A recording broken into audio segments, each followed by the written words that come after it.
दर्शकों, आज भक्ति करते हुए भी मनुष्य इतना परेशान है कि उसे दुख और दर्द के अलावा कुछ भी हासिल नहीं हो रहा है। भक्ति करते हुए भी मनुष्य दुख और पीड़ा से जूझ रहा है। दर्शकों, ऐसी ही कहानी थी उत्तराखंड की रहने वाली अर्शप्रीत कौर जी की, जिनका पूरा परिवार भिन्न भिन्न समस्याओं से जूझ रहा था। दर्शकों, अर्शप्रीत कौर जी का पूरा परिवार निरंकारी पंथ से जुड़ा हुआ था, लेकिन फिर भी उन्हें न तो कोई सुख मिल रहा था और न ही कोई शांति। उनके पिता 24 घंटे नशे की लत में डूबे रहते थे, जिस कारण से इन्हें आर्थिक तंगी का भी सामना करना पड़ रहा था। लेकिन दर्शकों, आज अर्शप्रीत कौर जी का कहना है कि जब से मेरा परिवार संत रामपाल जी महाराज से जुड़ा है, तब से मेरे पूरे परिवार की रूपरेखा ही बदल गई है। दर्शकों, आखिर संत रामपाल जी महाराज से नाम दीक्षा लेने के बाद अर्शप्रीत जी व उनके परिवार में क्या बदलाव आए, उनके साथ क्या चमत्कार हुए, चलिए जानते हैं। आखिर इन्होंने निरंकारी पंथ को छोड़कर संत रामपाल जी महाराज की शरण क्यों ग्रहण की, जानते हैं अर्शप्रीत जी की कहानी उन्हीं की जुबानी। नमस्कार जी। सत साहेब जी। क्या नाम है जी आपका? अर्शप्रीत कौर। अर्शप्रीत जी, आप कहाँ से हैं? जी हम जसपुर उत्तराखंड से हैं। संत रामपाल जी महाराज जी से नाम दीक्षा आपने कब ली? हमने संत रामपाल जी महाराज जी से दिसंबर 2016 में नाम दीक्षा ली थी। संत रामपाल जी महाराज जी से नाम दीक्षा लेने से पहले क्या आप कोई भक्ति साधनाएं भी करती थी? जी हाँ, हमारे मम्मी और बाकी घर वाले सारे निरंकारी पंथ से नाम लिया हुआ था उन्होंने, पर हमने अभी नाम दीक्षा नहीं ली थी उनसे। पर हम उनके जो भी उन्होंने मंत्र दिए हुए थे जाप करने के लिए वो करते थे। उनका जो भी सत्संग समागम होता था वो वहाँ भी जाते थे, सेवा वगैरह जो भी वो करवाते थे वो भी करते थे, और गुरुद्वारे वगैरह में भी हम जाया करते थे। मतलब सिख धर्म में जो पाठ वगैरह करते हैं वो भी हमने सब करते थे। मतलब हम सारी भक्ति साधना करते थे, निरंकारी पंथ की भी और गुरुद्वारे में भी मतलब जाया करते थे, पर उनसे हमें कोई भी लाभ नहीं था। जैसे जिस हिसाब से हम भक्ति करते थे, बिना नाम लिए ही हम भक्ति करते थे, फिर भी कोई लाभ नहीं था। एक पे एक दुख आते जा रहे थे। हमारे पापा बहुत ज़्यादा ड्रिंक करते थे कि 2400 घंटे वो नशे में ही रहते थे, और उस टाइम में हमारी आर्थिक स्थिति भी बहुत डाउन रहती थी। और मेरे पापा एक्सपायर हो गए उसी टाइम में जब हमने उनसे नाम दीक्षा ले रखी थी, और बहुत भक्ति करते थे हम उनकी। उसके बाद तो हमारे ऊपर दुखों का एक तरीके से पूरा पहाड़ टूट गया। एक के बाद एक कोई ना कोई हमारे ऊपर दुख आता ही जा रहा था, और हमारे शारीरिक भी बहुत ही प्रॉब्लम चलती रहती थी, कभी कहीं दर्द कभी कहीं दर्द। और नाम दीक्षा लेने से पहले मुझे बहुत हाई फीवर आता था हर मौसम बदले में, ये नहीं कि एक आध बार, हर बार मेरे साथ ऐसा होता था, हाई फीवर बहुत होता था। और भी घर में हर तरह की मतलब कोई ना कोई क्लेश चलती रहती थी घर में, और हमारे ऊपर जैसे ना दुखों का पहाड़ सा ही टूटे जा रहा था, कोई एक के बाद एक। कोई पहले फाइनेंशियल प्रॉब्लम थी, उसके बाद पापा एक्सपायर हो गए तो सारी तरफ से दरवाजे एक तरफ से बंद ही हो गए, जैसे कि कोई हमारे रोज़गार का भी नहीं रहा। कोई आर्थिक तंगी तो बहुत पहले भी थी और बाद में तो बहुत ज़्यादा हो गई। शारीरिक भी परेशानी हमारी चलती रहती थी, और मम्मी की भी तबीयत ख़राब रहती थी, और मेरे भाई की भी काफ़ी प्रॉब्लम रहा करती थी। उसे भी कभी ना कभी उसको ऐसा होता था कि उसे स्टार्टिंग से ना उसका कोल्ड हर टाइम रहा करता था, 12 महीने उसको कोल्ड रहता था। जब चेकअप कराया तो उन्होंने कह दिया, इस डॉक्टर से उन्होंने कह दिया, डॉक्टर ने भैया को, कि इनके नाक का मांस बढ़ा हुआ है, आपको इनकी मेडिसिन लगवानी पड़ेगी, और अगर मेडिसिन से कुछ नहीं हो तो आपको ऑपरेशन करवाना पड़ेगा। और फिलहाल तो उसकी मेडिसिन ही चल रही थी, तो कुछ ठीक ठाक कभी कभी हो जाता था, पर लेकिन प्रॉब्लम लगातार चलती जा रही थी।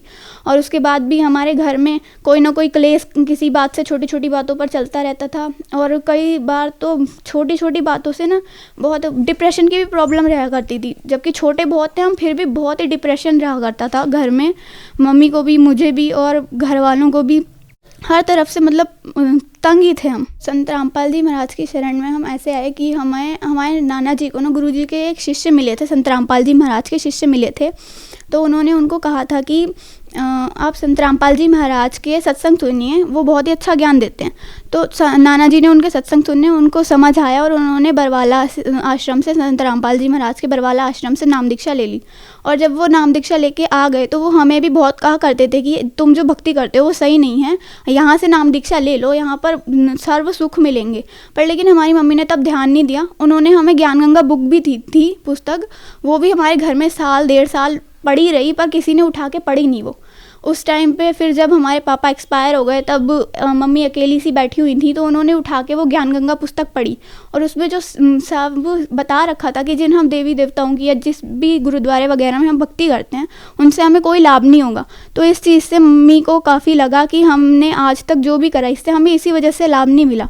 तो फिर मम्मी ने नाम दीक्षा ली और साथ में हमने भी तभी संत रामपाल जी महाराज से नाम दीक्षा ली थी।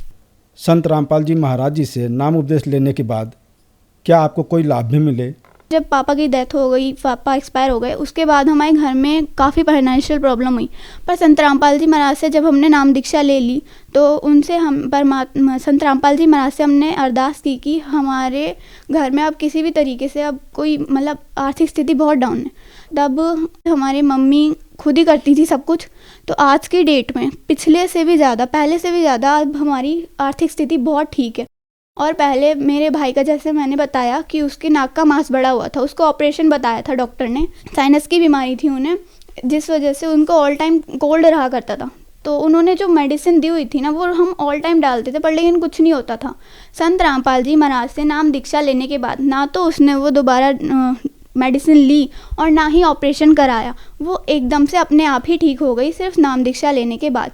और एक बात, मेरी मम्मी को रसौली हो गई थी यूट्रस में कुछ ही टाइम पहले, तो उस टाइम पहले हमें पता नहीं चला था कि प्रॉब्लम क्या हो रही है, तो थोड़ा बहुत ट्रीटमेंट कराया था। पर जब ज़्यादा ही परेशानी बढ़ गई तो हमने जब गवर्नमेंट हॉस्पिटल में चेक कराया तो उन डॉक्टर ने कह दिया आप पहले एक बार अल्ट्रासाउंड कराओ। तो हमने पास में से अल्ट्रासाउंड कराया, वहाँ पर एक अल्ट्रासाउंड सेंटर है, तो वहाँ पर उन्होंने बता दिया कि आपके यूट्रस में रसौली हो गई है। तब जब डॉक्टर से दोबारा कंसल्ट किया तो उन्होंने कहा कि आपके यूट्रस में जो रसौली है ना अभी तो छोटी है, पर लेकिन कहते हैं रसौली का आपको ऑपरेशन ही कराना पड़ेगा। मेडिसिन फिर भी उन्होंने दे दी थी कि कुछ टाइम के लिए राहत मिल जाए, बट मेडिसिन से कुछ होगा नहीं, आपको ऑपरेशन कराना पड़ेगा। डॉक्टर ने हमें ऐसे ही कह दिया था। बट उस टाइम पे हमारी मम्मी की हालत ऐसी नहीं थी शारीरिक रूप से कि वो ऑपरेशन करा पाती, और कुछ आर्थिक स्थिति भी कमज़ोर थी, पर लेकिन ज़्यादा यही था कि मम्मा ऑपरेशन नहीं करा पा रही थी। तो संत रामपाल जी महाराज से हमने अरदास लगाई थी कि परमात्मा इस टाइम हमारी सिचुएशन ऐसी नहीं है कि हम ऑपरेशन करा पाएँ। तो तब परमात्मा का आदेश आया, संत रामपाल जी महाराज का आदेश आया था कि आप भरोसा रखो भगवान पर, वो सब ठीक कर देगा। तब ना मम्मी ने उसके बाद सिर्फ मेडिसिन ली थी, ऑपरेशन नहीं कराया था, और मम्मी की रसौली कुछ ही दिनों में अपने आप ठीक हो गई। डॉक्टर भी इस चीज़ से हैरान थे कि रसौली जैसा आपका एक रोग सिवाय ऑपरेशन के मेडिसिन से कैसे ठीक हो सकता है।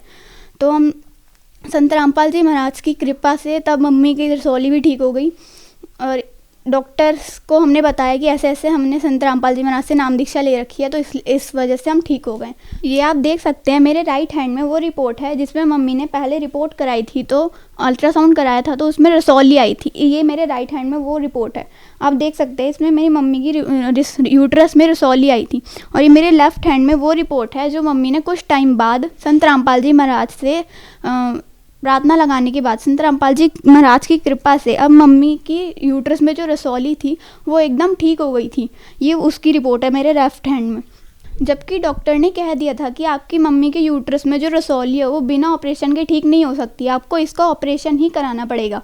पर संत रामपाल जी महाराज की कृपा से मम्मी के यूट्रस में जो रसौली थी वो एकदम ठीक हो गई। और एक लाभ ये था कि जो हमारे दादी साइड से ना हमारे घर की ना ज़मीन मिल रही थी और ना ही घर के हिस्सा मिल रहा था। और बाद में संत रामपाल जी महाराज से नाम दीक्षा लेने के बाद हमारी आर्थिक स्थिति इतनी अच्छी हुई और हमारे बरकत हुई, हमारे घर में इतनी बरकत हुई कि संत रामपाल जी महाराज की कृपा से हमने अब अपना खुद का एक प्लॉट लिया है, और पिछला कोई मैटर नहीं रहा है, अब हमने अपना खुद का ही प्लॉट ले लिया है। अस्प्रीत जी, आपकी क्या एज है? इस समय मेरी 14 ईयर्स एज है। जैसा कि आपने बताया आप 14 साल की हैं और इतनी छोटी सी उम्र में आपने संत रामपाल जी महाराज जी से नाम उपदेश ले ली, तो कहते हैं कि भक्ति अभी नहीं करनी चाहिए, बुढ़ापे में करनी चाहिए। क्या आप इस बात से सहमत हैं?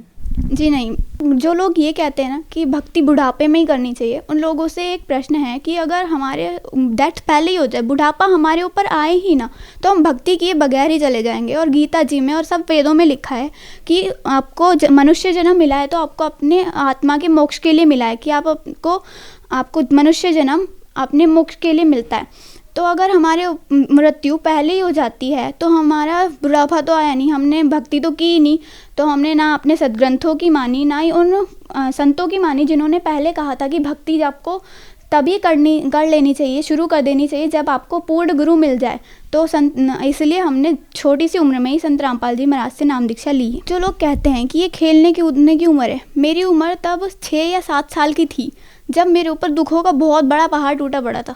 मेरे को इतना डिप्रेशन रहा करता था कि मैं पढ़ाई भी नहीं कर सकती थी। करियर तो मेरा क्या ही बनता अगर मैंने संत रामपाल जी महाराज से नाम दीक्षा नहीं ली होती ना, आज तक तो मेरा जीवन बर्बाद हो चुका होता। और जो कहते हैं ना कि बुढ़ापे में भक्ति करनी चाहिए, बुढ़ापे तक तो हमारा नरक बन जाता जीवन। आज संत रामपाल जी महाराज से हमने नाम दीक्षा ली है तो हमारा करियर भी एकदम ठीक है, मैं पढ़ाई भी ढंग से कर रही हूँ, खेल कूद भी ढंग से रही हूँ। पर पहले ऐसा नहीं था, ऑल टाइम हम डिप्रेशन में बैठे रहा करते थे। और जो कहते हैं ना खेलने कूदने की उम्र है, अभी भक्ति नहीं करेंगे, मेरी 6-7 साल की उम्र थी तब मेरे ऊपर इतना दुखों का पहाड़ था। अगर मैं भक्ति नहीं करती तो अब तक तो मेरी डेथ हो गई होती। मैं ना भक्ति कर पाती ना कुछ, खेलना कूदना तो दूर की बात रहा, करियर तो मेरा बहुत ही दूर रह गया। तब मेरी अगर डेथ हो जाती, मैंने संत रामपाल जी महाराज से नाम दीक्षा ली है तो अभी मैं सुख का जीवन जी रही हूँ, एकदम ठीक है, मेरा करियर भी सही चल रहा है और घर में भी बहुत सुख शांति है। संत रामपाल जी महाराज जी से नाम दीक्षा कैसे ले सकते हैं? संत रामपाल जी महाराज से नाम दीक्षा लेना बहुत आसान है। आज के टाइम में टीवी पर सत्संग आता है, उसके नीचे एक लाइन चलती है, उस पर कॉन्टैक्ट नंबर दिए होते हैं, उन पर आप कॉन्टैक्ट करके अपने नज़दीकी नामदान केंद्र का पता करा सकते हैं और नाम दीक्षा ले सकते हैं। धन्यवाद जी। सत्साई।